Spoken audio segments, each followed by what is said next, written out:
Merci Jésus. Alléluia. Alléluia. Alléluia. Je prie pour mon frère et ma soeur, Seigneur, qui sont en route.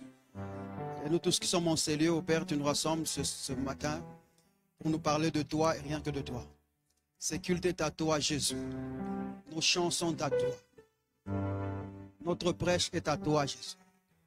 Nous ne voulons entendre que toi, selon qu'il est dit. Je ne voulus rien d'autre entendre au milieu de vous que Jésus crucifié. Cet endroit est à toi, Seigneur. Tu fortifies nos membres, tu fortifies nos cœurs, tu fortifies, Seigneur, qui nous sommes par la parole au Père de gloire. Selon qu'il est dit, le cœur ne peut être affermi que par ta grâce. Nous croyons au Père de gloire, diffuser ta parole ce matin, afin que le cœur et la vie de quelqu'un soient transformés et surtout édifiés en toi. Merci au Père de gloire parce que toi tu touches les profondeurs de nos cœurs, les profondeurs de nos vies et tu parles à notre sensibilité, afin que cette parole puisse se retrouver plantée dans nos esprits, afin que nos âmes n'aient plus pouvoir sur nos corps, car nous ne sommes plus rédevables à la chair. Merci pour le renouvellement de la pensée. Merci pour la transformation sûre et certaine que tu nous accordes. Merci pour mon frère et ma soeur en ces lieux. Merci au Père de gloire parce que tu ouvres nos esprits. Tu ouvres nos cœurs au Père de gloire. Et notre entendement est élevé. Il n'est pas comme celle de chants de ce monde.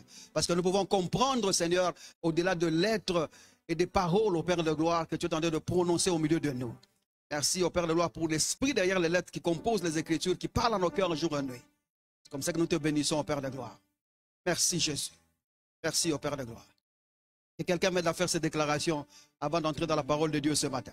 Père, je te suis reconnaissant de ce que tu m'as jugé digne de me confier ta parole. Je suis né par ta parole. Je vis par ta parole. Au-dessus des circonstances, de toute autre situation. Je sais, Seigneur, que je gagne toujours. Je réussis toujours. Je prospère toujours, selon ce que dit ta parole, dans le nom puissant de Jésus. Est-ce qu'on peut acclamer le Seigneur, les seigneurs, saluer les frères et la sœur qui sont à côté de vous là, bénissez-le, saluez-le pour moi. Bonjour à tous, veuillez vous asseoir, on peut entrer dans notre petit marathon de 45 ou 1 heure du temps, selon ce que l'Esprit va nous amener, et veillez à ce que vous occupez la place qui est pour que demain, devant vous, qu'il n'y ait personne d'autre, pour que personne n'arrive à distraire votre attention pendant que nous serons en train de prêcher. Bonjour à tous. Nous sommes ensemble jusque-là. Tu peux recevoir un bon amen. Un amen des cavaliers. Un bon amen. Très bien. Nous sommes en train de parler de phronesis et la prière. Et, merci à vous tous qui vous donnez la peine de me suivre, de suivre ce que nous sommes en train d'enseigner jour après jour. Et ça nous fait énormément plaisir. Nous sommes en train de parler de phronesis. Je disais que phronesis, c'est une sagesse de Dieu. C'est la compréhension active qui pose des actes et qui nous cause à le faire, tout en suggérant des lignes d'action en Christ. Nous avons dit que ces suggestions doivent être en Christ ou de son œuvre accomplie, strictement. Pas d'ailleurs. Les suggestions qui sont en Christ ne doivent pas venir de ton oncle, de tes tantes, de ta tribu ou de tes coutumes. Ça doit être strictement en Christ. C'est de là que ça doit provenir. Et nous avons dit que cette compréhension-là, la première des choses qu'elle fait, c'est qu'elle nous établit dans la réalité de vie en Christ. Et dans cette réalité de vie en Christ, par les suggestions qu'elle nous apporte, elle nous octroie des suggestions détaillées de cette vie en Christ. Nous puisons de cette compréhension-là des suggestions détaillées de cette vie en Christ. Tu ne comprendras jamais la vie en Christ ou tu ne vivras jamais pleinement la vie en Christ si tu n'as pas reçu les suggestions qui viennent de l'Esprit ou des choses que l'Esprit témoigne. La deuxième des choses, c'est qu'elle nous octroie des affirmations qui boostent nos déclarations. Nous ne disons pas n'importe quoi. Nous ne parlons pas n'importe comment. Les choses que nous déclarons et disons dans nos situations sont des choses qui découlent strictement de ce que Dieu a fait pour nous en Christ. Nous n'en fabriquons pas. Le chrétien n'est pas positiviste. Parce que la positivité, ce n'est pas la vie du chrétien. Le chrétien vit par la parole. Est-ce que nous comprenons? Parce que certaines choses positives chez nous en Christ peuvent être négatives. Ça va? C'est comme ça qu'il faut toujours faire attention lorsque vous déclarez ou vous parlez des choses. Et lorsque même vous déclarez, ça doit être des suggestions qui sont en Christ. Ce qui veut dire aussi, c'est que la compréhension de la parole que tu déclares doit être fondée en Christ. Parce que certains textes ne sont pas en Christ, mais ils peuvent être encourageants à être dits. Le malheur atteint souvent le juste, mais l'Éternel en délivre toujours. Seigneur, je suis justifié par la parole. Délivre-moi aujourd'hui. Ça peut ne pas marcher. Ça peut ne pas marcher. Parce que l'Éternel, le malheur atteint souvent le juste. Comment est-ce que le juste est tombé dans le malheur pendant que l'Éternel est son Père? Et les malheurs sont différents. Certains malheurs, tu peux laisser la jambe là-bas. Tu peux laisser la tête là-bas. Tu peux même mourir dans certains malheurs. Parce que tu ne sais pas la taille du malheur, l'amplitude et la tension du malheur. Certaines choses, il ne faut pas tolérer. Est-ce que je parle à quelqu'un jusque-là? Nous sommes de ceux qui croyons qu'aucun malheur n'atteint le juste. Parce que le juste est le fils du Père qui sait garantir la protection à cet enfant-là. Et lorsque nous disons aucun malheur, c'est sur base de ce que nous savons. Nous avons entendu Jésus parler. Nous avons lu les Écritures. Nous avons été suggérés par des choses qui ont été accomplies en Christ. Et nous y avons trouvé dedans qu'il ne peut pas y avoir de malheur pour celui qui croit en Jésus-Christ. Donc nous ne disons pas n'importe quoi. Troisièmement, ce que ces choses-là, ces suggestions-là nous ramènent à la conscience de la fusion avec Dieu et de sa présence. Un chrétien doit être conscient de la présence de Dieu dans sa vie. Vous n'êtes pas deux avec Dieu, vous êtes un avec Dieu. La Bible dit avec Dieu nous faisons des exploits. C'est avec lui que nous sommes sur terre. C'est avec lui que nous faisons des pas. Transporte-toi et fais exprès à chaque moment de savoir que Dieu parle par toi. Il écoute avec les oreilles. Il parle avec ta bouche. Et qu'il réfléchit avec ta tête. Qu'il touche avec tes mains. Moi j'aime bien réfléchir avec ta tête. Vous imaginez toute la divinité de Dieu contenue dans ton cerveau là, en train de bousculer, mais même Matrix, ils ont menti. C'est ça, non? Quand tu as la science du Seigneur, tout le monde parle, après en fin de compte, il te demande, toi tu dis quoi? Et quand tu dis une phrase, il dit, nous trouvons qu'il a raison, arrêtons ce que nous avons déjà dit. Et c'est ce qui était dit de Jésus-Christ. Il dit, celui-ci est mon fils bien-aimé. Écoutez-le. Quand le fils parle, on l'écoute. On laisse Moïse, on laisse Abraham, on laisse Jacob, on laisse tous ces gens-là. On l'écoute parce que toute la sagesse de Dieu est comprimée dans sa personne. Quand il parle, on l'écoute. Je te suggère à ce que tu sois le compartiment et le conteneur de la sagesse de Dieu. Quand tu ouvres la bouche pour parler, tout le monde a besoin de t'entendre. Ils diront, tout le monde prêche, mais il y a quelque chose avec toi qui est différent. Est-ce que tu es le compartiment de Jéhovah? Le logos de Dieu travaille dans ta tête là.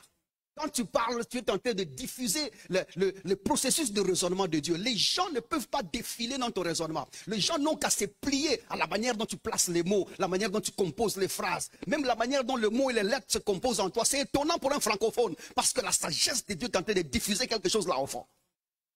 Tu vois, tu es le conteneur de Jéhovah. Tu n'as pas besoin d'une bouteille d'onction. Non, tu y es l'onction même. C'est toi qui contiens cette onction-là. Le Saint-Esprit habite en toi. Quand les gens implorent l'onction pour parler, toi tu débarques là-bas, l'onction diffuse la science de Dieu. La connaissance de Dieu parle par toi. Fais exprès, accepte que Dieu soit ton aide, quel que soit le travail que tu fais. Quel que soit le travail que tu fais, même si ton travail c'est nettoyer d'ici à là. Les autres peuvent venir nettoyer, mais quand toi tu touches là-bas, il y a une finesse de propriété divine qui engage tes mouvements et qui garantissent la propriété à l'endroit. Vous voyez ça? C'est-à-dire que tu es là, tu fais des choses d'une manière extraordinaire parce que nous sommes dans ce monde, nous ne sommes pas de ce monde. Les gens espèrent que nous les apportons les choses d'un autre monde que personne n'a vu de la terre. Jésus disait, personne n'est descendu du ciel, sinon le Fils qui est dans le ciel. Vous voyez, c'est la double dimension des portions d'habitation. Ta localisation est en binôme. Tu as en même temps dans le ciel et sur la terre. Mon cher, reçois phronesis au nom de Jésus-Christ. C'est comme ça que nous avons dit que les affirmations là sont de l'esprit, pas de la science des hommes. Ce sont des choses que l'esprit nous communique. C'est la science de Dieu, en fait, la pensée de Christ. Et ces affirmations-là sont des affirmations de Dieu qui doivent être en mesure de nous ramener à la conscience de sa fusion. Donc tu as tellement la conscience et les affirmations qui nous poussent à cette fusion-là avec Dieu. En appelant, lorsque nous avons défini ici les affirmations de l'Esprit, nous avons dit que c'est la révélation correcte et claire. La révélation qui est correcte et claire, qui provient de l'Esprit. Et qui exprime la pensée de Christ, ou la pensée du Christ lui seul, pour la sérénité active fondée sur la foi. Une sérénité active fondée sur la foi. De ces suggestions-là viennent le fondement de cette foi-là. Et tu deviens serein. Quand tu poses les actes, tu ne bouges pas. Tu sais que ce que tu sais, c'est ce qu'il y avait à savoir que tu sais et que tu peux affirmer. C'est tellement vrai que ce n'est plus douteux. C'est comme respirer. Tu sais, quand tu respires, tu vois, tu n'as même pas besoin. Tu vois, quand c'est tellement vrai, tu n'as pas besoin de penser sur le mouvement. Le jour où tu commenceras à penser que tu respires ou pas, donc ta respiration a des problèmes. C'est ça, non? Ou sinon c'est tellement vrai qu'on n'y pense même plus. C'est devenu naturel. Je parle à quelqu'un jusque-là. Alors maintenant, et ces suggestions-là, ils arrivent à atterrir à l'identité du chrétien ou de l'homme en Christ. C'est ce que nous avons prouvé. Lorsque ces suggestions et ces affirmations atterrissent, ça atterrit à l'identité de cet homme-là en Christ. Et cet homme qui doit être reconnaître parce qu'il n'y a pas de fusion qui ne passe pas par cette reconnaissance-là. Les affirmations de cet homme en Christ qui boostent ou qui touchent son identité lui disent que tu es saint, tu es juste, tu es glorieux. Toute forme d'affirmation en Christ doit te tourner. Une affirmation en Christ qui te prive de la sainteté, qui te prive de la justice, qui te prive de la gloire de Dieu dans laquelle tu es, n'est pas de Christ. Parce que tu es dans sa personne. Ça ne doit témoigner que le positionnement actuel de Jésus. Et le positionnement actuel de Jésus est tellement vrai et manifeste dans ta personne. Aide-moi à dire, je suis ça. Oh, tu vois, tu n'es pas sûr. Je suis ça. Je sais que tu as menti hier, mais tu es ça. Parce que la sainteté n'est pas sur la même ligne avec le péché.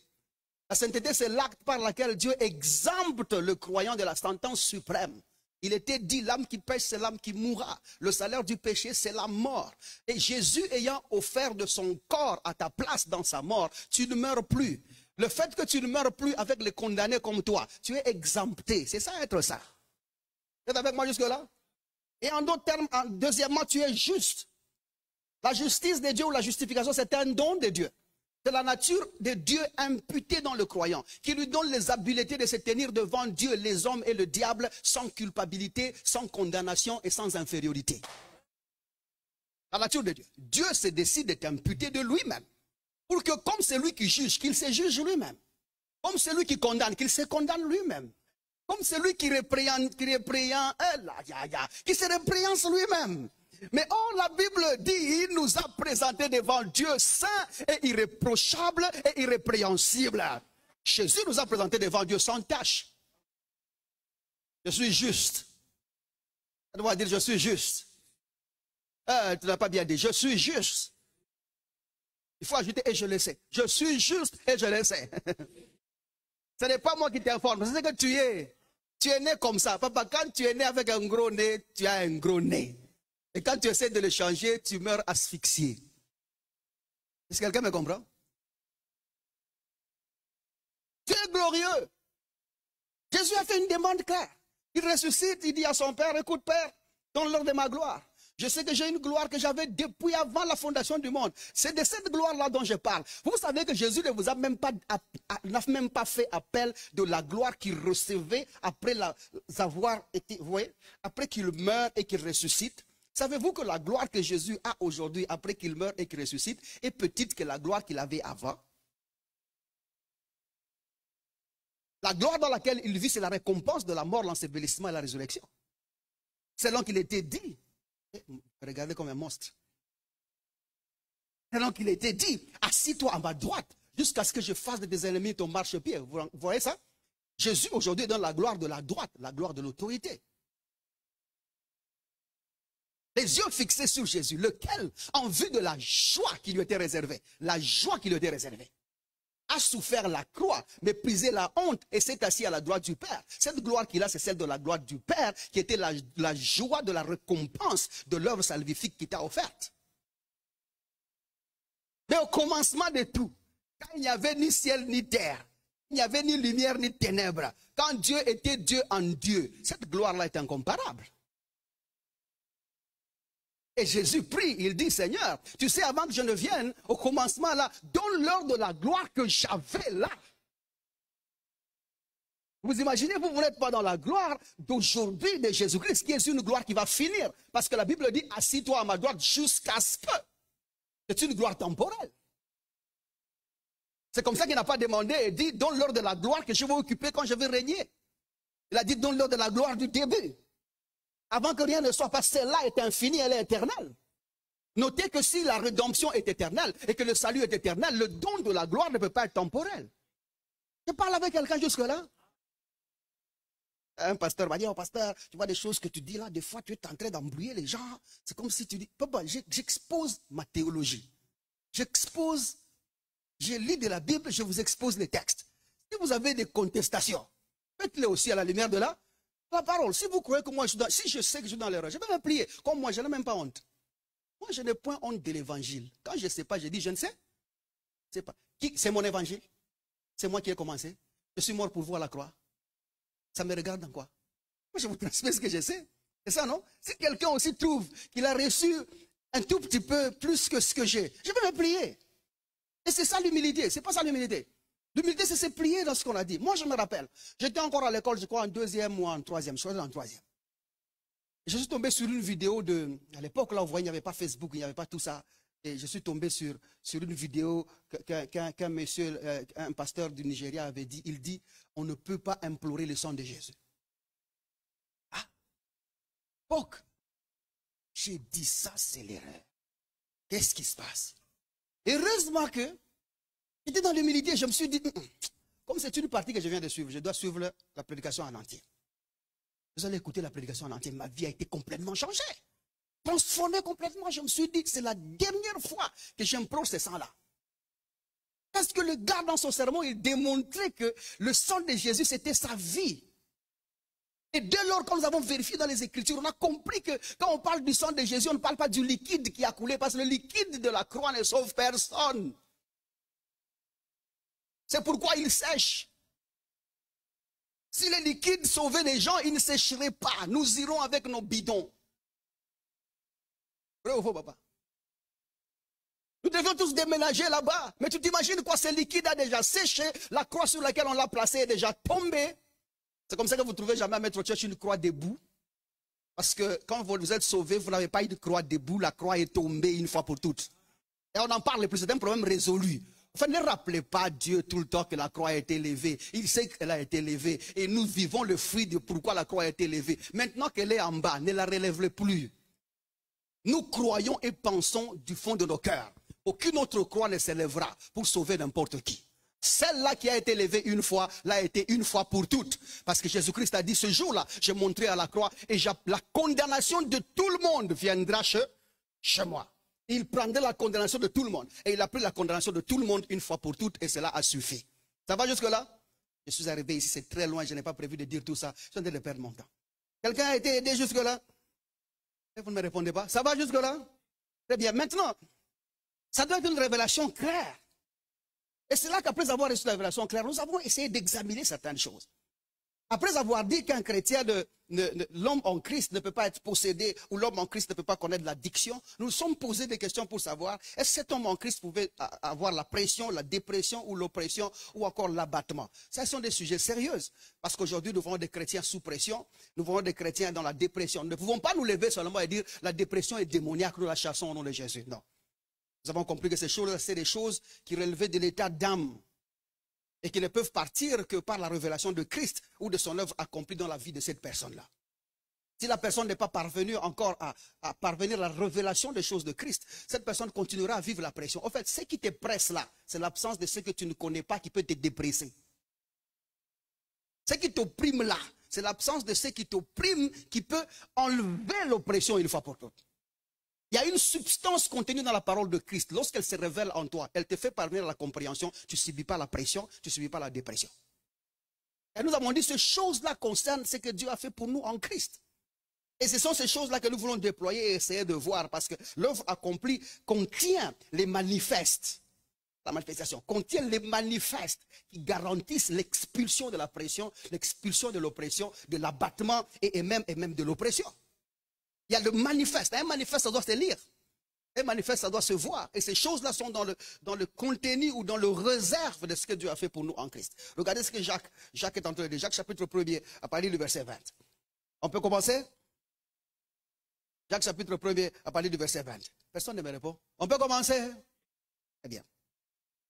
Il dit, car la colère de l'homme n'accomplit pas la justice. Je vous ai dit le mot colère ici parle de les émotions, les impulsions, les sentiments, ce que tu ressens. Ça n'accomplit pas la justice. Dieu ne t'accepte pas devant lui par tes émotions, par la manière dont tu te ressens. Ou par des intuitions, parce que toi tu penses être correct ou vrai. Dieu nous justifie par la résurrection de Jésus-Christ. Parce que Jésus-Christ a été accepté par Dieu, c'est comme ça que nous sommes aussi acceptés. Quelqu'un me comprend jusque-là? Prenons le verset 21 qui nous a amenés ici. Il dit, c'est pourquoi, rejetons toute souillure et tout excès de malice. les choses qui traversent dans nos pensées là. Il dit revêtez, parce que vous avez rejeté, déposé en bas. Il dit recevez, recevez avec douceur la parole qui a été plantée en vous. Notez bien, la parole qui a été plantée en vous. Il y a eu une plantation. Cette parole a été plantée en vous, mais en vous où? Écoutez la suite. Il dit, et qui peut sauver vos âmes? Le sauveur ne peut pas venir du même lieu que le lieu du salut a effectué. C'est comme ça que Jésus n'est pas venu du ciel. S'il venait du ciel, le ciel et la terre étaient tous sous la direction de l'homme, l'homme qui est tombé. Parce qu'il n'y a pas de don de terre sans ciel. La Bible dit, Jésus-Christ est venu de Dieu. Lui-même dit, je suis sorti du Père, je suis sorti des dieux. Parce que si Jésus était venu du ciel, il serait au même lieu d'esclavagisme que tout le monde. Or, si tu veux sauver, tu dois être d'un autre monde que les gens que tu dois sauver. C'est comme ça que celui qui est l'esclave ne peut pas sauver un autre esclave. Il n'y a qu'un homme libre qui peut sauver l'esclave.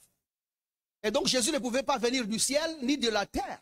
Il est sorti de Dieu. Il est venu de Dieu. S'il avait un corps, c'est parce que son corps lui a été fait. C'est comme ça que Marie n'est pas la mère de Jésus. Et c'est comme ça que du vivant de Jésus, Jésus n'a jamais appelé Marie mère. Ou maman. Si vous avez un verset, amenez-moi, je vais rentrer à la terre pour dire pardon. Parce que celui qui a fait le premier Adam, qui était sans père ni mère, il ne lui est pas impossible de faire le deuxième Adam qui ne soit sans père ni mère. Est-ce que l'auteur aux Hébreux nous parle? Allez voir Hébreux chapitre 7. On nous explique que le Melchisédek qui est là, il est la copie de Jésus-Christ.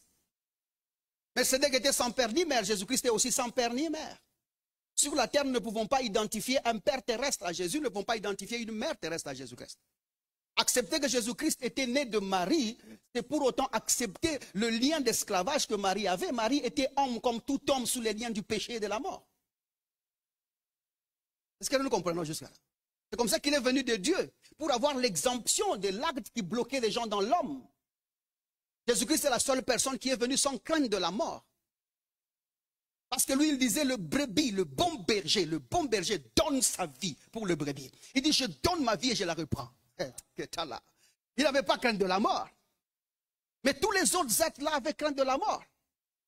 C'est comme ça que Malachie est en train de nous dire que toute personne ne l'a fait. Personne n'a pu sacrifier sa vie pour l'autre. Personne ne l'a fait. Il dit, un seul l'a fait, parce qu'il avait en vue la postérité qui lui était promise.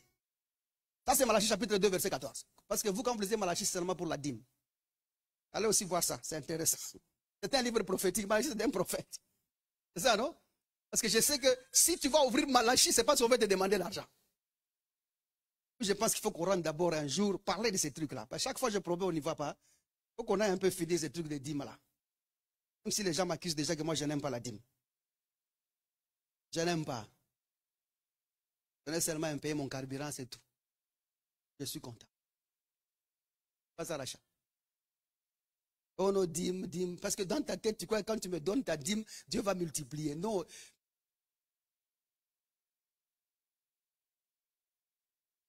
Bon. Tu donnes là. Tu écris sur la liste des dépenses, non? C'est-à-dire que tu avais un montant sur lequel tu as sorti. Ce que tu as sorti, c'est dépenses. Dépenses, c'est gonfler ou diminuer? Devant Dieu, dépenses, c'est gonfler, c'est diminuer. Devant les hommes, dépenses, c'est gonfler ou c'est diminuer? Quand tu sors, tu diminues. Ça ne se multiplie pas. L'unique endroit pour multiplier son argent, c'est par le travail. Ça va jusque-là? Ou vous aimez les copes? Par les copes. Plus de copes tu as, plus d'argent tu as.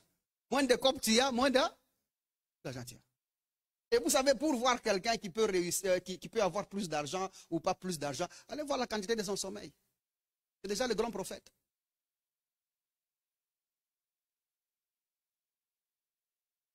Bon. Tu as compris, hein? Jacques, je ne sais même pas si on va finir aujourd'hui parce qu'il était en train de partir vite. Maintenant, il dit, recevez donc avec douceur la parole qui a été plantée en vous et qui peut sauver vos âmes. Tout ça, je dis parce que là où la parole est plantée et là où est l'âme qu'on doit sauver, c'est deux endroits différents. Et que en toi, il y a des compartiments de logement de la parole et des compartiments de logement du besoin de la parole. L'endroit où la parole est plantée pendant que je vous parle, c'est dans votre esprit.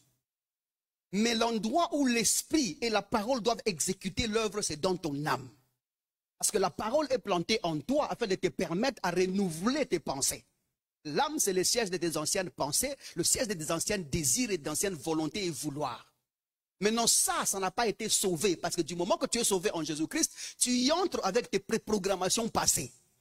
Maintenant, tu as besoin de croiser une dose de la parole plantée en toi qui peut exercer l'œuvre du salut en toi.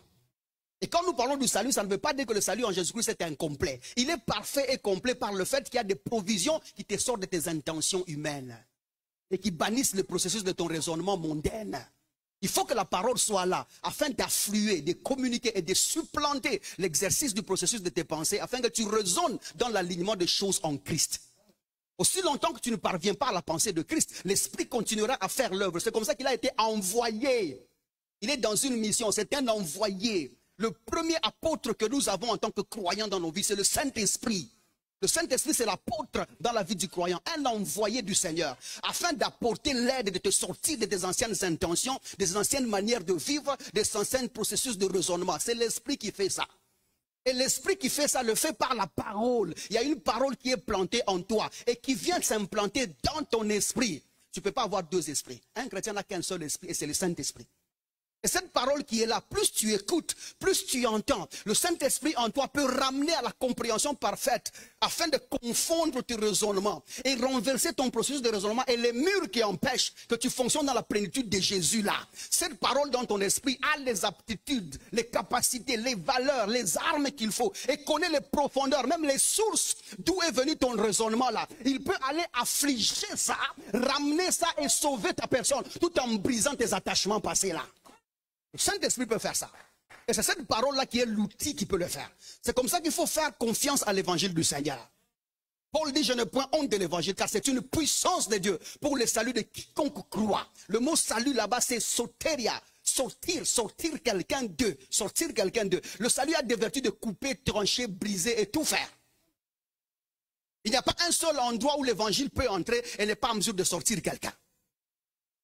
Laisse-le être en toi. Laisse cette parole entrer en toi. C'est comme ça que Paul dit à Timothée, à Tite, la grâce de Dieu, source du salut, a été manifestée. Elle nous enseigne à renoncer aux convoitises du monde et à toutes choses. En fait, les renoncements est dans cette parole-là. Et cette parole qui est plantée dans ton esprit peut faire ça. Peut marcher sur tes émotions, sur ta manière de penser. Observez bien. Nous n'avons même pas encore parlé de la parole. Il dit, recevez donc avec douceur la parole qui a été plantée en vous et qui peut sauver vos âmes. La question que nous allons relever sur cette question ici, de la parole plantée en vous et qui peut sauver vos âmes, c'est quelle parole est de qui? Quelle est cette parole-là et elle est de qui? J'ai déjà anticipé en disant des choses, mais Paul, Pierre, Jacques dans son contexte le dit déjà. Écoutez le verset 16. Du même verset. Il dit, ne vous y trompez pas, frères bien-aimés. Toute grâce excellente, aidez-moi à dire toute grâce excellente. Tenez les enfants là-bas, s'ils ne peuvent pas aller avec dehors, parce qu'ils commencent à arriver jusqu'ici. Je sais que vous aussi, vous voulez écouter la parole, mais vous avez pris un enfant qui est né. Au nom de Jésus, lève-toi et marche dehors. Verset 16. Ne vous y trompez pas. Ne commettez pas d'erreur. Ne voyez pas à côté. Ne vous y trompez pas. Il dit, mes frères bien-aimés, il dit toute grâce excellente. Aidez-moi à dire toute grâce excellente. Il ajoute, et tout don parfait descende d'en haut. Descende d'en haut. Il dit du Père des Lumières. Donc la grâce excellente et le don parfait sont venus d'en haut. Et on te dit d'en haut, ce n'est pas dans le ciel vide. Il dit du Père des Lumières. Quelle parole dont nous prêchons? Examinons donc toute grâce excellente. Toute excellence de la grâce de Dieu, c'est l'œuvre accomplie en Jésus-Christ. Quelqu'un me comprend jusque-là? Il n'y a pas d'expression de grâce d'une manière plus excellente que ce que Dieu a fait pour nous en Christ. Et ces choses-là, il dit, est tout don parfait. Il n'y a pas des dons parfaits que Jésus-Christ lui-même. Vous êtes avec moi jusque-là? Il n'y a pas de don parfait que Jésus-Christ lui-même.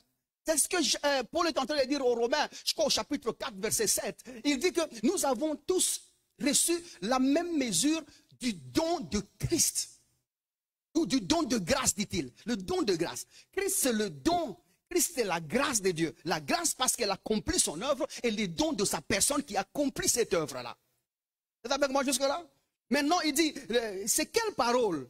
Nous parlons de quelle parole? Nous parlons de la parole toute grâce excellente. Et nous parlons de la parole don parfait. Les deux sont fusionnels. Lorsque nous disons nous prêchons Jésus, nous voulons dire que nous parlons de ce qu'il a accompli pour nous. Lorsque nous disons nous parlons de ce qu'il a accompli pour nous, nous disons que nous parlons de Jésus. Quelqu'un est avec moi jusque-là? Il n'y a pas une seule forme claire de révéler Jésus-Christ que de parler de son œuvre. Parce que Jésus-Christ est directement identifié par ce qu'il a accompli pour nous, que personne d'autre ne peut faire. Ça va? Une des dignités de Jésus-Christ, c'est parce qu'il a accompli quelque chose que quelqu'un ne peut pas faire. Et c'est comme ça que quand nous chantons dans nos chants, tout chant qui glorifie Jésus doit être testé par le remplacement du sujet. Lorsque vous chantez un cantique, changez de sujet pour savoir que c'est de Dieu ou pas. Ça va jusque-là? Quand vous chantez ici que mon cœur t'aime, Jésus, je t'aime, Jésus, de tout mon cœur. Je t'aime que mon âme ne dort pas. Je t'aime que je soucie de te manquer. Ô Seigneur, tu es dans mon cœur. Ah, entrez. Je t'aime, Charlotte, de tout mon cœur. Ah, ça marche. Ça, ce n'est pas une chanson de Dieu. Vous êtes avec moi jusque-là? Si c'est de Christ, lorsque vous changez de sujet, la personne que vous y mettez ne doit pas en mesure de faire le poids. Ne doit pas faire le poids. C'est ça, non? Comme la chanson de l'autre frère là. Il y a encore de ça. Bon. Que les gens sont en train de refuser. Mais quand même, il faut que je dise pour aider quelqu'un. Aïe. Donc ce n'est pas la volonté de Dieu, l'essentiellement. Non, c'est la volonté de Dieu. La chanson est venue. Oh linga na linga yo Jésus. Oh linga na linga yo chouchoué. Ils ont chouchouté Jésus dans cette chanson-là. Hein? Ça, c'est pas de Dieu. Frère, je suis désolé, mais elle n'est pas de Dieu. Parce que quand nous changeons les sujets, Martha peut y répondre. Sandrine peut y répondre. Il y a aussi la chanson de l'autre là qui est devenu pasteur maintenant. Qui était dans l'orchestre d'Alain Moloto là, c'est quoi? Oui, ce frère là, la chanson là qu'il a chantée là. Ah non, pas moi dans la pâte. Ça, ce n'est pas la volonté de Dieu, je pense. Il faut qu'on laisse ça. Maintenant, quand vous changez le sujet, parce que Jésus doit avoir la dignité. Et la dignité, c'est l'exception qu'il obtient lorsque vous exercez le processus des louanges. Parce que les louanges, c'est lorsque vous êtes en train de chanter les mérites de quelqu'un. Le mérite doit tomber sur la dignité. Maintenant, quand vous changez les mérites de Jésus, et vous changez les sujets, vous y mettez quelqu'un d'autre, et que si ces mérites-là correspondent à cette autre personne-là, il faut déjà savoir que cette chanson-là n'est pas de Christ. L'une des particularités dans les mérites de Jésus-Christ, c'est qu'il a fait des choses que personne d'autre ne peut faire. C'est comme ça que vous choisissez la chanson. Ça va jusque-là? Donc vous tous là, quand vous écrivez vos chansons, c'est tout vous qui écrivez les chansons là. Quand vous composez les chansons, vous trouvez que Sandrine peut coller là-bas. Ah, sautez là, mais laissez seulement Sandrine. Ne mettez pas Jésus. Ça va? C'est une expression que vous avez. On va vous interdire. Sautez là. C'est quelle parole? Donc la parole de grâce, la parole excellente de la grâce et le don parfait. C'est celle que nous prêchons. Mais qui est venu d'où? Il dit qu'il descend d'en haut. D'en haut, c'est où? Il dit du Père des Lumières, chez lequel il n'y a ni changement, ni ombre de variation. Notez, c'est quel genre de Père? Le Père des Lumières, le Père des Lumières. Et j'aime bien Jacques, parce que Jacques, lui, il a vraiment brandi les caractères de Dieu. Il dit le Père des Lumières, c'est qui exempte le ténèbre, qui exempte l'ignorance, qui exempte l'absence de vie, qui exempte toute forme de faiblesse. Père des Lumières, le mot lumière là-bas pour Jean, ça parle de vie, de connaissance, ça parle aussi de lumière tout court. Vous êtes avec moi jusque-là? J'ai dit lumière, ça parle de vie et ça parle de connaissance. Quand Jacques parle de ça, il a toutes ces trois choses en lui. C'est comme ça qu'il dit le Père des Lumières, chez lequel il n'y a ni changement, ni ombre de variation. Il ne peut pas y avoir d'ombre de variation. Dieu ne peut pas être dans la tentation ténébreuse de varier même un tout petit peu. Dieu ne fait du mal même pas en secret. Il ne varie pas. Nous le connaissons, Dieu bon, il est bon jusqu'à la fin. Nous le connaissons, Dieu glorieux, il est glorieux jusqu'à la fin. Nous le connaissons, Dieu puissant, il est puissant jusqu'à la fin. C'est l'Ancien Testament là que vous avez vu en action. Des fois, ce sont des anges, des fois, ce sont des gens, des fois, ce sont des sorciers, des fois, ce sont des esprits. Le diable a régné là-bas. Il a régné tout le temps là. Et les anges n'ont pas blagué. Du moment qu'on a confié le ministère des anges aux anges, ils ont commencé à tuer des gens. Tu ne peux pas faire confiance à un ange. Et ça, je parle dans l'église de Jésus-Christ. Il faut que vous acceptez. Il ne faut pas faire confiance à un ange. Les anges, depuis le commencement, ils convoitent votre place. Ce n'est pas aujourd'hui qu'ils viendront vous faire du bien. Et je vous parle avec un cœur pour vous aider, parce que vous êtes là, non, j'ai vu 4 anges, et vous qui rêvez les anges là, arrêtez. Dites à celui qui vous envoie des rêves, ne m'envoie plus des anges. Viens toi-même si tu veux. Arrêtez avec ces trucs-là. Il n'y a pas un seul ange qui est ministère en Christ. Les anges n'ont pas du travail en Christ, parce qu'ils ne connaissent pas Jésus. Comment vont-ils avoir l'œuvre en Christ pendant qu'ils ne connaissent pas Jésus? La Bible dit, ils apprennent de nous. Pendant que je prêche là, Michael doit être quelque part en train d'écrire. Gabriel est peut-être ici en train de noter. Ils apprennent de nous parce qu'ils n'ont pas la révélation de Christ. La première fois qu'un ange voit Jésus, voit Dieu, je parle d'ailleurs de Dieu. La première fois qu'un ange voit Dieu, c'est en Jésus-Christ. Il n'avait jamais vu Dieu avant. Donc ne dites même pas que Dieu a une chorale au ciel. Ça devient douteux et non biblique. Parce que si Dieu a une chorale, donc il a besoin de chansons. Et s'il a besoin de chansons, ça lui sert à quoi? Ça les détend. Si Dieu a besoin d'être détendu,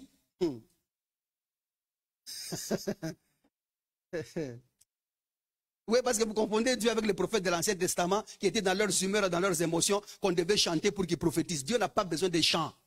Lorsque nous chantons à l'église, ce n'est pas pour lui que nous chantons. Nous chantons pour nous, à sa gloire. Tu me comprends jusque-là? C'est pour nous, nous chantons pour nous. L'adoration, c'est pour nous. En chantant là, nous répétons ce que Dieu a fait pour nous en Christ et ça revient et nous disons, ouf, Dieu Seigneur. C'est pour nous, pas pour lui. L'adoration de Bilé là, mon Dieu n'est pas affamé. Dieu ne tombe pas, n'a pas faim. Ne confondez pas Dieu avec le Jésus que vous avez sur terre, non. Celui-là, c'est l'immortalité. Il habite une lumière inaccessible que personne n'a vu ni ne verra. Ni ne verra. Son fils est venu ici sur terre. Il a dit, personne n'a connu Dieu. Sinon le fils qui est dans son sein, c'est lui qui vous l'a fait connaître. Il dit, mon père rend témoignage de moi, vous n'avez pas vu sa face. Vous n'avez jamais entendu sa voix. Et il dit, parce que ma parole ne pénètre pas en vous. L'unique moment où quelqu'un a jamais entendu Dieu parler, c'est en Jésus-Christ. Personne n'a entendu Dieu parler. Même pas Adam. Même pas Moïse. Même pas l'autre là, c'est qui? Tous ces gens-là, personne, même quand on a écrit là, il parlait avec Dieu comme un ami. Non, Dieu ne peut pas être ton ami, il parlait à un ange. C'est ce que la Bible dit, c'était avec un ange. Clair jusque-là? Donc la parole là, elle est de Dieu. Et la parole, elle vient de Dieu. C'est la parole excellente et c'est les dons parfaits. Donc en lui, il n'y a ni changement ni ombre de variation. Il dit verset 18, il nous a engendrés selon sa volonté. Bloqué ici, lumière et volonté. J'ai dit lumière et quoi? Il nous a engendrés ici, il dit selon sa volonté. Il y a une volonté de Dieu qui a fait que tu sois engendré. De quelle manière? Il dit par la parole de vérité. C'est quoi la parole vérité? La grâce excellente et le don parfait. Tu es né de l'œuvre de la croix. C'est de là qu'il t'a engendré parce que c'est là que se trouve sa volonté. Regarde avec moi jusque là. La volonté de Dieu est dans la foi en Jésus-Christ. On va continuer plus tard pour que je ne m'anticipe pas ce que je veux dire. Il dit la parole de vérité, afin que nous soyons en quelque sorte les prémices de ces créatures. En d'autres termes, Dieu n'a jamais fait ça avant. Nous sommes les prémices de ces créatures. Dieu n'a jamais eu des gens de cette procédure-là. Adam a été créé, on a fait la boue, on a soufflé sur lui. Mais toi, tu as été créé en Christ où tu es né par la parole. Sans ingrédients additifs. Que le produit du dire de Dieu. C'est le produit de ce que Dieu a accompli lui-même. La Bible dit, nous sommes son ouvrage, créé en Christ. En Christ, c'est le lieu de ta création. Adam a été créé en Éden et la nouveauté de vie a été créée en Christ. Les substances, les lieux, l'endroit, la localisation sont différentes. Même si tu as le même corps que les autres, mais ton corps, la Bible dit, tout corps n'est pas le même corps. Ce n'est pas parce que nous avons tous 2 mains et 2 bras que nous avons les mêmes substances qui fondent notre existence. Nous sommes dans la vie de Dieu. Nous sommes du dernier Adam. Mais toi, tu es du premier Adam. Est-ce que nous comprenons là?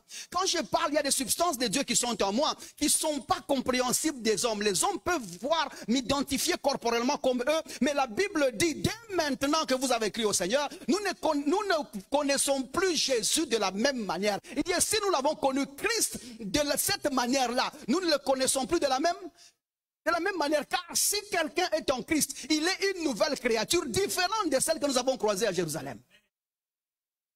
Nous ne sommes pas la personne qu'ils ont connue. Les substances en nous ont complètement changé. Je parle à quelqu'un jusque-là. Donc maintenant, tu perds les lumières chez lesquelles il n'y a ni ombre de variation. C'est comme ça qu'il dit que nous sommes le prémisse de son ouvrage, parce que Dieu n'a jamais fait ça auparavant. Nous sommes la surprise que le diable ne maîtrise pas. Le diable maîtrise les insectes, les animaux, les hommes, les chiens, les chats et tout. Il maîtrise même les anges, imaginez-vous. Le diable maîtrise même les anges. Sauf la nouveauté de vie. Si les anges étaient si sérieux que ça, Dieu ne devait pas miser sur une nouvelle créature. Il les utiliserait carrément. Tu es plus grand que les anges. C'est comme ça que vous voyez l'auteur aux Hébreux en train de faire ce travail-là, où il explique Jésus plus grand que les anges, Jésus plus grand que les prophètes, Jésus plus grand que Moïse, Jésus plus grand. Il parle des étapes par étapes. Chaque chapitre, Jésus plus grand que les temples, Jésus plus grand que les sacerdoces, Jésus plus grand que Melchisédek. Jésus, le travail de l'auteur aux Hébreux, c'est celui-là, où il relève Jésus, le remet à sa place. Jésus est plus grand que tout. Et s'il est plus grand que tout, il habite en toi. Donc tu es avec lui plus grand que tout. Et tu n'as même pas répondu. Tu es plus grand que tout. Accepte cette vérité-là. Accepte cette réalité-là. Et tu fonctionneras dans ça. Maintenant, quand nous avons répondu, on dit la parole vient de Dieu. Et cette parole est de la volonté de Dieu, d'où nous avons été engendrés. Quand nous lisons Jean chapitre 1er, à partir du verset 1er. Jean chapitre 1er, à partir du verset 1er, juste pour prouver les trois choses que j'ai dit, que la parole c'est la lumière, la parole c'est la connaissance, ainsi de suite. Jean chapitre 1er. La parole de Dieu abonde parmi nous.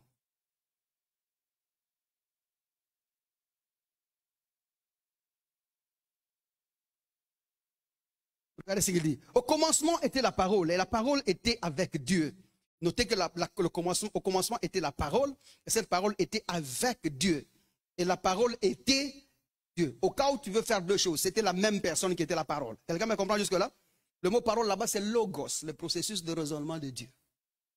Ou la parole de Dieu. Verset 2. Il dit, elle était au commencement avec Dieu, et toutes choses ont été faites par elle. J'aimerais aussi que vous notiez que toutes choses ont été faites par elle. Et rien de ce qui a été fait n'a été fait sans elle. Il a fallu la contribution de la parole pour que l'existence ait lieu. Si la parole a refusé de sa contribution, il n'y aurait pas d'existence. Il n'y aurait pas de vie. Donc s'il y a eu quelque chose qui ne soit jamais été fait, ou quelque chose que nous pouvons identifier en matière ou en esprit, il a fallu que la parole passe par là. Verset 4. Elle était, en cette parole-là, était la vie. Quelqu'un me comprend?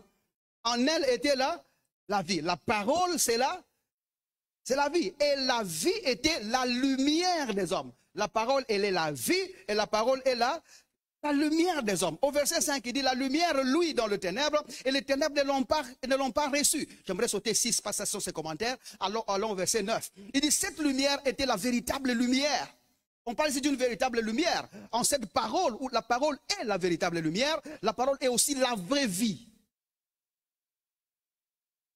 Et puis il dit, qui éclaire tout homme venant dans le monde. Verset 10. Elle était dans le monde, et le monde a été fait par elle. On nous rappelle que le monde a été fait par elle. Notez que la terre a été créée par elle, et le monde même a été créé par elle. Et le monde ne l'a point connue. Bien évidemment, le monde a été créé par la parole, mais elle ne connaissait pas qui lui a créé. Regarde avec moi jusque-là. Et c'est la position de tout païen, la position de toute personne qui ne croit pas en Dieu. Parce qu'il est là, il existe, mais il ne sait pas son existence et sa vie vient d'où. Nous sommes à quel verset là? Prenons maintenant le verset 11. Il dit, elle est venue chez les siens, et les siens ne l'ont pas reçue. Mais à tous ceux qui l'ont reçu quoi? La lumière. À tous ceux qui l'ont reçu quoi? La vie. À tous ceux qui ont reçu cette connaissance-là. À tous ceux qui ont reçu cette parole qui diffuse la connaissance. Mais à tous ceux qui l'ont reçu, à ceux qui croient, comment l'ont-ils reçu? Par la foi en Jésus-Christ. Le fait que tu as cru en Jésus-Christ, donc tu as reçu cette parole-là. Il y a ceux qui croient en son nom. Elle a donné le pouvoir, le mot pouvoir c'est exousia, de devenir enfant de Dieu. Nous avons par la foi en Jésus-Christ eu le privilège de devenir enfants de Dieu. Avant, nous ne l'étions pas. Nous sommes devenus par la foi en Jésus-Christ. Nous n'étions pas enfants de Dieu, mais nous sommes devenus enfants de Dieu par Jésus-Christ. Il dit lesquels sont nés, parce qu'il parle d'enfants, il doit préciser quel genre de maternité. Il dit lesquels sont nés. Dieu fait-il les enfants comme un homme? Non, parce que ce qui est né de la chair est chair, et ce qui est né de l'esprit est esprit. Dieu est esprit, il fait des enfants esprit. Il ajoute non de la chair, non de la chair, on commence au début. Et de lesquels sont nés, non du sang. Ça parle que la naissance que tu as en Dieu est exclue de toute forme d'hérédité. Quand tu es né en Jésus-Christ, tu es exempt de l'hérédité.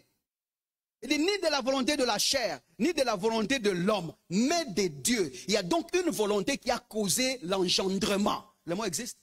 Nous avons été engendrés par la volonté de Dieu. Et cette volonté de Dieu est manifeste dans les dons parfaits et les grâces excellentes. Nous sommes nés dans ça. Quelqu'un me comprend jusque-là?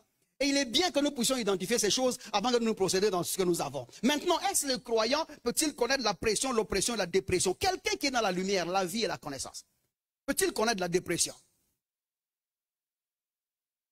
Nous avons dit oui, il peut y arriver. Il peut arriver que le croyant soit sous pression. Il peut arriver que le croyant soit sous dépression. Mais si tu croises les gens qui ne sont pas instruits, ils vont te faire passer par la thérapie de culte ou la cure d'âme. La cure d'âme, nous parlons ici de l'énumération des fautes, d'après eux. Okay? La thérapie de culte, c'est le fait qu'on vient te demander de chanter 2 chansons, sauter, crier Jésus 3 fois, bouger un peu si tu peux bouger. Si tu es sauvé, montre la danse de Jésus, danse comme Jésus, danse de David. Et puis tu sors là-bas, ouf, nous avons dansé aujourd'hui. Mais nous avons dansé. Et avant de partir là-bas, l'homme de Dieu fait sa formule là de recevez. Et puis tu dis je reçois. Et quelques 2 prophéties fallacieuses là qui te connectent au matériel. Et puis tu arrives à la maison. Ah, nous avons été à l'église. Tu recommences quand tu étais parce que tu t'es senti bien à l'église, mais tu es toujours mal à la maison. Tu es sous pression. C'est une dépression qui ne se dit pas. Parce que ce qu'on t'a offert là-bas n'était pas la cure qu'il fallait. Tu t'es beau t'aider à l'église et confesser tes péchés. Tout le monde a fini par savoir que toi, tu étais l'ex-femme de Mobutu. Ils ont commencé à mettre en doute même les enfants que tu as eus parce qu'ils ne savent pas s'ils sont vraiment les enfants de Mobutu ou pas. Parce que tu t'es dévoilé et déshabillé chez les gens. Comme si les oreilles des gens ont une influence dans le pardon que le Seigneur t'offre. Je regrette de l'avoir fait moi aussi, j'étais là-dedans. Bien-aimés frères et sœurs, moi que vous voyez ici, je commence à énumérer des choses comme ça. Et les choses que j'énumérais sont des choses qu'on m'a dictées. On m'a dit que Dieu m'a dit que je suis. Dieu a identifié les péchés dans ma vie. Et c'est comme ça que je me suis tenu devant pour commencer à les confesser. Vous vous imaginez, un Dieu qui pointe au péché, ce n'est pas celui qui t'a sauvé, ni celui qui a envoyé son fils pour te sauver. Le Saint-Esprit ne pointe pas au péché des gens. Ce n'est pas ça son travail. Le Saint-Esprit, son travail, c'est de pointer à Christ qui te sort de ton péché. Nous tous, nous étions là. Papa, toi, tu n'as pas été là. Alléluia, alléluia, alléluia.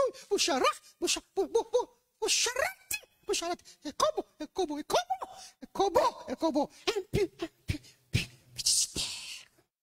C'est pas pourquoi est-ce qu'il fallait qu'on parle avec des effets vidéo pour que les effets sonores. Et quand cette sœur prophétise, donc il faut la laisser la place parce que toutes ces chaises ici seront par terre. Qu'elle recommence.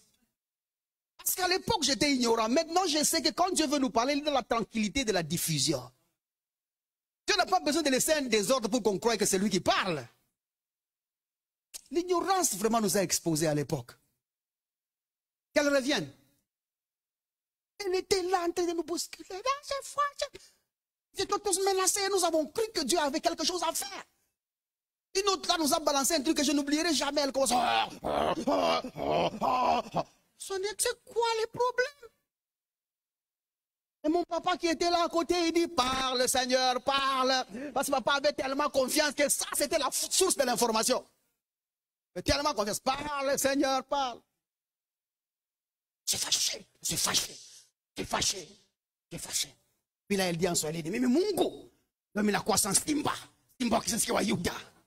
Il dit, Yuda, mon amour, ce ne sont pas des juifs ici, mon cher.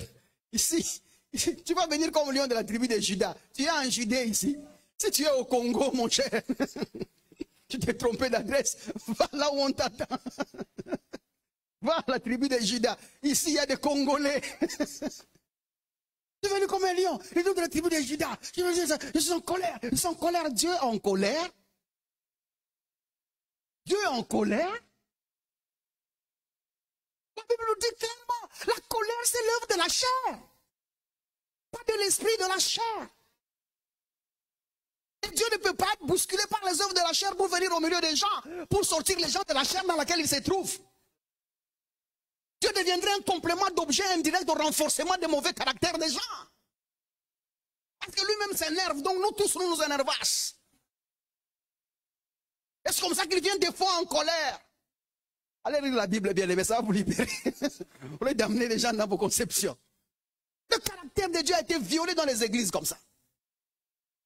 Et nous avons présenté Dieu comme notre oncle du village là. D'autres là nous disaient même, si vous voyez que j'ouvre ma Bible 4 fois, je tape ma Bible comme ça. Si j'arrive à 7, donc tu es maudit. Je ne vais pas ouvrir ma Bible plusieurs fois pour toi. Ouvrir la Bible pour faire quoi? Ça c'est un livre. C'est un livre qui n'a rien. Ça, ce n'est même pas la parole de Dieu. La Bible contient la parole de Dieu. Elle n'est pas la parole de Dieu. Vous êtes avec moi jusque-là? Et la parole de Dieu, c'est la coïncidence et l'uniformité de la diffusion des auteurs qui ont transmis la pensée de Dieu. Plus ou moins 40 personnes ont parlé dans plus d'une période de 1600 ans. Et ça ne peut pas être une coïncidence pour qu'ils parlent de la même chose. C'est celle que nous allons trouver là-bas. L'esprit derrière les lettres qui compose la littérature que tu ouvres là. Si tu n'as pas trouvé celle-là, tu n'as pas trouvé la parole de Dieu. La parole de Dieu a été inspirée, soufflée dans ce livre, Dieu y a soufflé sa pensée. Et c'est celle que nous appelons parole de Dieu. Le reste ici, c'est la littérature. Ah. Je vais peut-être pas dire. Je les cherche aussi. Je l'ai vu il y a longtemps. Je vais lui dire, toi tu nous maudissais. Et les pasteurs sont devenus prompts à la malédiction. Moi, je peux te rappeler le Dieu de mon alliance. Je peux rappeler, c'est quoi? Qu'est-ce que vous avez? Mon frère, nous étions là. Toi, tu as voulu être appelé là où nous n'étions pas. Nous étions là où on a appelé tout le monde en Jésus-Christ. Toi, je ne sais pas si tu étais ou si c'était en Juda. On ne sait pas. Hein? Mais nous, notre appel est en Christ. Et là, nous avons vu la paix, la tranquillité, la douceur et le bonheur d'être appelé fils de Dieu. En toute tranquillité. Nous ne sommes pas battus. Quelqu'un s'est battu pour nous. Nous avons trouvé les cadavres du combat. Et nous avons dit, nous sommes plus que vainqueurs. Par celui qui nous a aimés. Parce que quand nous avons posé la question, on nous a dit c'est quelqu'un qui s'est réclamé de l'amour pour toi, qui a tapé les adversaires pour toi. C'est comme ça que tu constates. Tu dis, hey, qui est celui-là? Jésus-Christ de Nazareth. Hey, tu es Seigneur et Sauveur. Nous ne sommes pas battus, mais chaque jour nous célébrons de la victoire du combat qui nous a octroyé. Et toi tu commences à montrer que ton appel est un peu exagéré là. Maintenant il est possible qu'un chrétien connaisse ce genre de choses.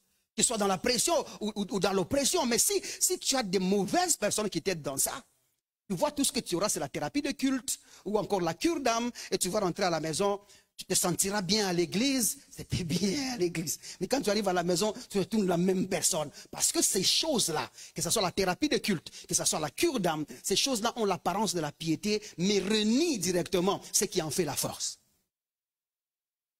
Et la force qui change les gens, que vous refusez dans la cure d'âme et dans la thérapie de culte, c'est l'évangile de Jésus-Christ. Et c'est comme ça que Paul dit, par manque de discernement et des choses qui contiennent Jésus-Christ, plusieurs sont morts, plusieurs sont malades et plusieurs sont faibles.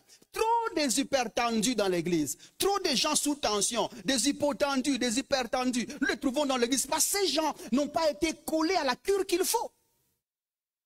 Quelqu'un t'a fait comment jusque-là? Parce que vous avez reçu des choses qui ont renié la force qui doit changer quelqu'un. Mais si vous connectez à ces choses-là, le changement va venir. Et le changement va venir effectivement. Il n'y a de changement que dans l'évangile de Jésus-Christ. Il n'y a de changement, de transformation que dans ce que Dieu dit. Trouve en Christ et dans ce qu'il a accompli pour toi la clé qui te sort de ta pression. La clé qui te sort de ta dépression. Ça lui y aller très vivement pour essayer d'expliquer ça. Parce que là, ils sont en train d'introduire pour essayer de bousculer un peu la pression, l'oppression, la dépression et ces choses-là. Les expliquer à la lumière de la parole de Dieu pour que quelqu'un puisse prendre quelque chose et en sortir. Je ne veux pas te donner une thérapie de culte. Je veux te donner la dose qu'il faut. Au lieu de commencer à tâtonner plusieurs fois. Mais maintenant, quand vous lisez la Bible, il y a plusieurs versets, bien évidemment, qui démontrent les croyants. Je parle bien des croyants en Christ.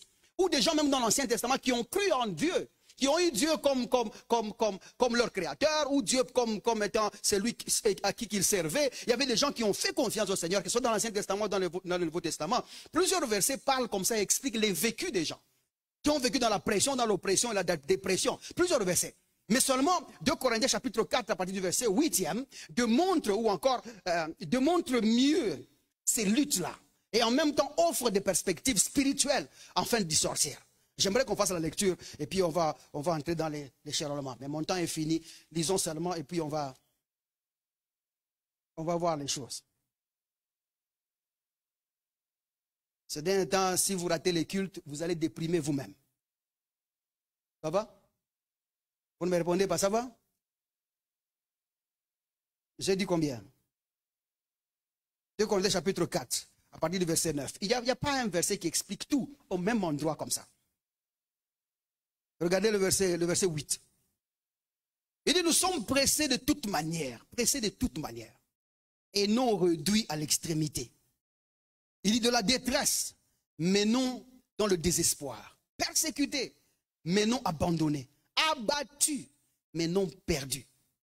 Portant toujours avec nous dans notre corps la mort. Regardez bien ce qu'il dit.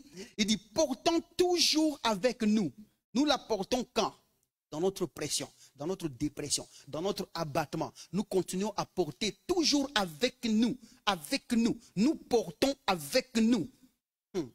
Portons avec nous. C'est une fusion. Nous continuons à fusionner avec nous dans notre corps la mort du Seigneur Jésus-Christ. Elle se tient là comme un rempart. Nous tenons à ça. Il n'est pas mort en vain. Et puis il ajoute, afin que la vie de Jésus-Christ soit aussi manifestée dans notre corps. Quel que soit ce que notre corps est en train de subir, que ce soit la pression, l'oppression et la dépression, nous sommes confondus en sa mort. Pour que la vie que nous vivons aujourd'hui soit celle de Christ, qui ne connaît ni dépression, ni oppression, ni pression. Allez voir Jésus-Christ. C'était quelqu'un qui n'a pas vécu ces choses-là. Il n'était jamais sous pression. Et cet homme nous dit, Paul nous dit que nous portons dans notre corps ces choses-là. Et nous voulons y entrer petit à petit, point par point, pour identifier chaque instance et voir ce qu'il nous dit. Parce qu'ici, le verset nous parle de tout, de l'oppression, de la pression, de tout. Il nous parle et nous donne des solutions et des portes de sortie. Et nous avons y entrer, pas seulement sur ce que Paul dit, nous allons voir ce que Jésus est en train de dire et voir ce que d'autres personnes disent dans chaque cas, afin que nous établissons pour qu'à la sortie, que tu sois une personne qui vint, qui gagne et qui réussit à tout bout des champs au nom de Jésus-Christ. Quelqu'un me comprend jusque-là? Aide-moi à dire, je suis le Seigneur, je le sais. On s'arrête là pour l'instant parce que le temps est fini. Que Dieu vous bénisse.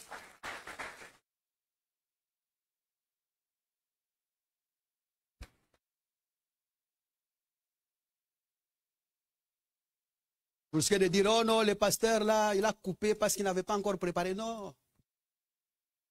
Non, il y en a. C'est dedans. Déjà fini. Moi, j'ai déjà même traversé la pression, la dépression. Je suis même déjà 7 ans avant. Je ne fais que ça. C'est ça mon travail. C'est ça, non? Donc, quand je te rachète ensemble, mon frère. Bible est la Bible. Que Dieu vous bénisse. Merci beaucoup. Ça va jusque-là? Maintenant, là, aujourd'hui, nous aimerions faire quelque chose parce que j'aimerais donner le temps à quelqu'un de parler dans sa situation. J'aimerais rappeler une chose que j'ai dite l'autre fois. Chaque problème que tu connais maintenant se trouve à sa place. Ça va? La faim est à sa place. Les difficultés sont à sa place. Le manque d'argent se trouve à sa place. Ça, ce sont des choses du monde. Ce sont des choses de la terre. C'est leur endroit ici. Si vous les chassez, ils n'iront nulle part. Parce que c'est là qu'ils sont. Et leur fin, ça sera ici. C'est comme ça que lorsque Jésus-Christ croisa un démoniaque, le démoniaque le vit venir, il dit, ah Jésus, tu es venu nous chasser avant notre temps. Vous vous imaginez? Un démon a rappelé Jésus, tu es venu nous chasser avant notre temps parce que ces gens-là ont un délai. Et leur délai est directement connecté à leur lieu d'habitation. C'est ici leur lieu d'habitation. Les microbes, on appelle leur lieu de développement quoi? En français, il y a un mot comme ça. Là où les microbes se développent, c'est déjà à l'école, non? On n'a pas étudié en biologie. Là où les microbes se développent, ça s'appelle comment? Ce n'est pas la volonté de Dieu. Bon, d'accord. Oui, ils sont dans leur lieu de développement. Et c'est ici sur terre où ça développe. Mais Jésus qui a demandé à ce que vous fusionnez avec le Père et avec lui, que vous soyez seulement un. Oui, dans le contexte de l'unité ou de la fusion, il relève le fait que nous sommes dans ce monde tout en n'étant pas de ce monde. Donc si tu croises la maladie, c'est-à-dire que c'est toi qui es allé là où la maladie se trouve et non la maladie qui est venue là où tu te trouves. Si tu as des difficultés, ce sont les difficultés qui... C'est toi qui es allé là où il y a des difficultés.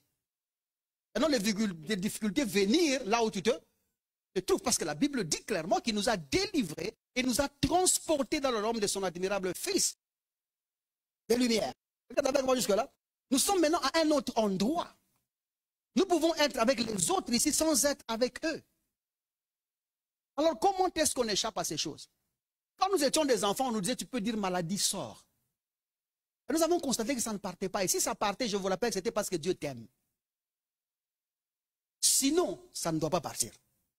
Parce que tu n'es pas dans la formule qu'il faut. La maladie n'a nulle part où aller. C'est toi qui dois partir. C'est comme ça que la Bible dit, affectionnez-vous aux choses d'en haut. Là où Christ est en train de faire quoi? De régner.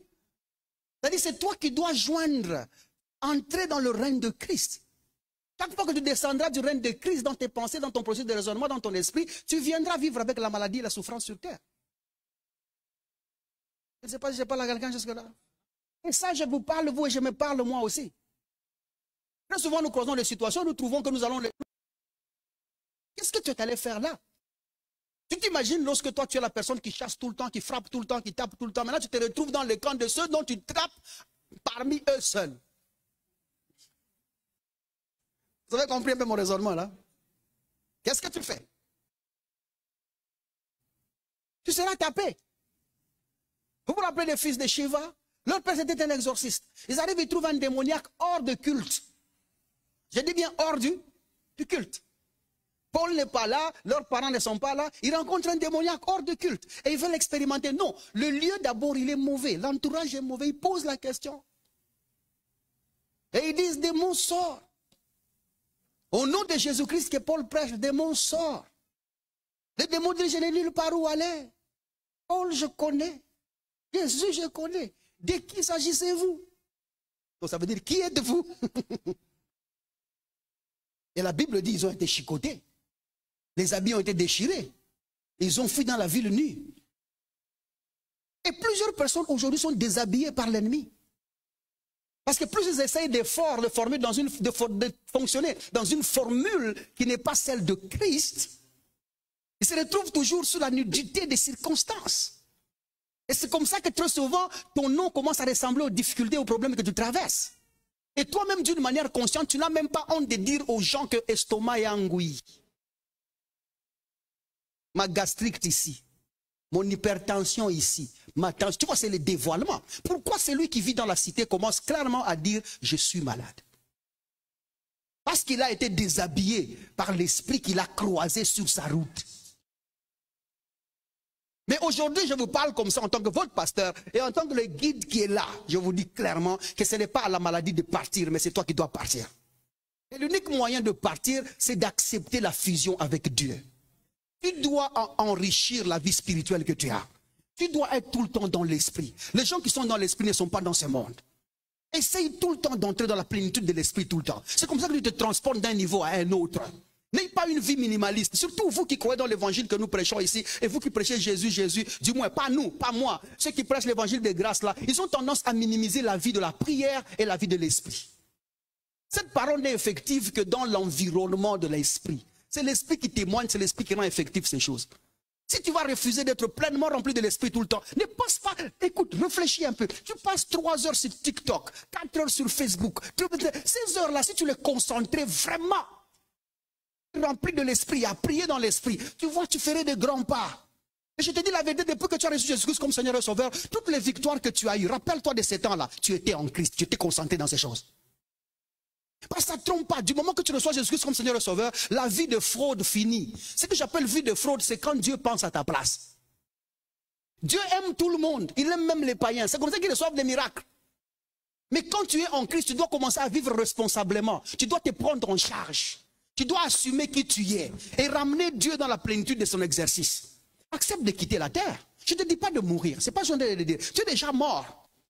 Regarde avec moi jusque-là. Sois rempli de l'esprit et commence à entrer dans l'élévation, dans la maturité des choses de l'esprit. Aspire aux choses d'en haut. Vous êtes avec moi jusque-là? Aspire aux choses d'en haut. Laissez-moi lire parce qu'il y a un verset qui me vient ici. Colossiens chapitre...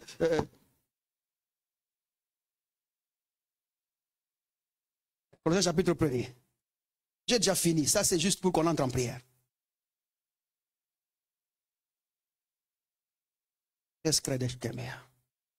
Colossiens chapitre 1er. Non, pas Colossiens chapitre 1er. Colossiens chapitre 3. Il dit, si donc vous êtes ressuscité avec Christ. Je veux voir ceux qui sont ressuscités avec Christ. Vous êtes là? Qui est ressuscité avec Christ? Aide-moi à dire moi, qui est ressuscité avec Christ? Moi. Et si donc vous êtes ressuscité avec Christ, recherchez les choses d'en haut. Pas les choses d'en bas. Recherchez les choses d'en haut. Parce qu'il n'y a rien sur terre qui peut constituer l'objet de tes recherches. Tout ce qui est sur terre doit te poursuivre toi. Du moins ce qui est bon. Ça va jusque-là? Et puis il ajoute, où Christ est assis à la droite de Dieu. Ça s'appelle s'assumer. Assumer dans la gloire que tu es. Il dit, affectionnez-vous aux choses d'en haut.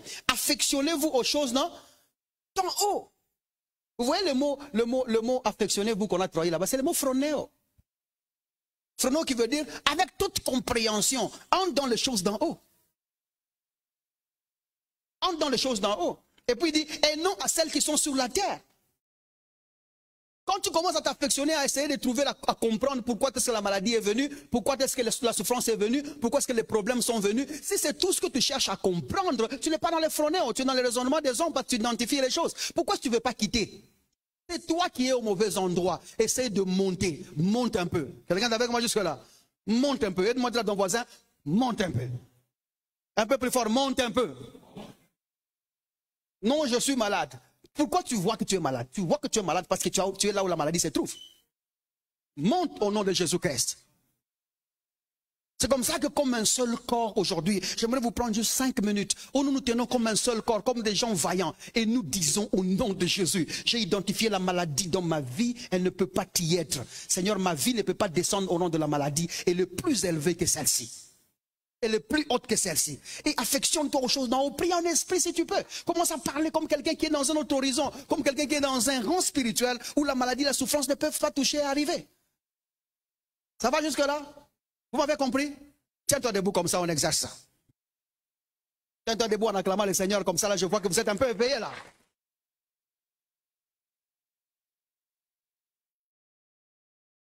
Pendant qu'on acclame là, le groupe de louanges, venez un peu comme ça là, on chante un tout petit peu. Rapidement, rapidement. Acclamez, acclamez jusqu'à ce que le dernier va venir.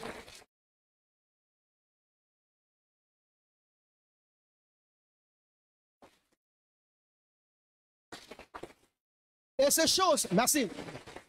Et ça, j'aimerais que tu te tournes devant ton prochain ou ton voisin que tu as là. Tourne-le, tourne-toi devant lui. Regarde-lui en face. Dis-lui, tu vois? Répète avec moi, tu vois? Donc cette maladie-là, c'est toi qui es allé chez eux. Qu'est-ce que tu es allé faire là? Dans les villages là, il n'y a plus personne. C'est l'endroit de la maladie. C'est l'endroit de la souffrance. C'est l'endroit de la crise. L'endroit de manque de promotion. L'endroit de difficultés. L'endroit des gens qui n'achètent rien. L'endroit des endettés. L'endroit des poursuivis. Qu'est-ce que tu es allé faire là? Que fais-tu là? Dis-lui bien, que fais-tu là? Tu fais quoi là? Demande-lui. Si moi j'ose les tons, toi aussi ôte les sons. Tu fais quoi là? Aujourd'hui même, au nom de Jésus, quitte cet endroit là. Quitte cet endroit là. Dis-lui, je vois une grande lumière. Toi, quitte cet endroit-là. Va vers la lumière. Va vers la vie de Christ. Va vers la connaissance de Jésus. Quitte ces lieux-là au nom de Jésus. Quitte ces lieux-là au nom de Jésus. Vous m'avez entendu? Si vous m'avez entendu, lève la voix. Tiens-le par la main. Tiens-le par la main. Et commence à ordonner qu'il parte. Tu dis, Seigneur, je déplace mon frère. Je le sors de cette souffrance-là. Je le sors de ces problèmes-là. Je le sors des difficultés-là. Je le sors de tout ce qu'il traverse. Au nom de Jésus. Je le sors de ce qu'il vit. Je le sors de ce qu'il connaît. Il a des douleurs. Il a des difficultés. Il a des ténèbres. Il y a des choses qui le compliquent. Je le sors de là. Je le sors de là. Que ne vous fasse pas. Tiens-lui bien, tiens-lui. Tu dis, Seigneur, je le déplace. Une c'est à cette lumière-là que je le condamne. C'est à cette lumière-là que je le connecte. C'est à cette lumière-là que je l'envoie. C'est à cette lumière que je le conduis. Maintenant, parce que ma mission, c'est de sortir de cet endroit vers un autre endroit. Il ne peut pas vivre là où il y a la maladie. Il ne peut pas vivre là où il y a la souffrance. Il ne peut pas vivre là où il y a la difficulté. Il ne peut pas vivre là où il y a des problèmes. Il ne peut pas vivre là où il y a des douleurs. Je le sors de là. Jésus, viens le voir. Pour autorité maintenant, je dis je le déplace maintenant. Il entre là où il y a la promotion. Cette diffusion a été sponsorisée par des frères et sœurs qui croient en l'avancée de l'évangile de Jésus-Christ et Jésus-Christ crucifié sans additif. Si vous désirez vous joindre à eux, veuillez nous contacter au +243 99 000 27 60 ou encore par email à l'adresse maîtrechurchrdc@gmail.com.